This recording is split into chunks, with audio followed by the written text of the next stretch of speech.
2013లో కేదార్నాథ్లో భయంకరమైన ఫ్లడ్స్ వచ్చేసినాయి.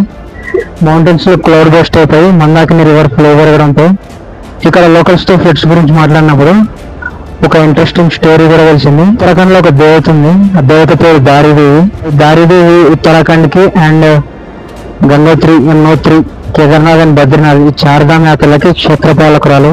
ఈ దేవత యొక్క స్పెషాలిటీ ఏంటంటే మార్నింగ్ ఒక టీనేజర్గా, ఆఫ్టర్నూన్ ఒక మిడిల్ ఏజ్డ్ పర్సన్గా అండ్ ఈవినింగ్ ఒక ఓల్డ్ ఏజ్ పర్సన్ లెక్క చేంజ్ అవుతుంది అన్నమాట. హరిద్వార్ నుంచి శ్రీనగర్ వరకు 33,000 మెగావాట్స్ పవర్ ప్రాజెక్ట్కి ఈ దారిదేవి టెంపుల్ అండ్ విగ్రహం అడ్డం అవుతుందని ఆ విగ్రహం మూల విరాట్ని అక్కడి నుంచి తీసి వేరే దగ్గర పెట్టారనమాట. జస్ట్ ఇది జరిగిన ఒక 2 to 3 అవర్స్లోనే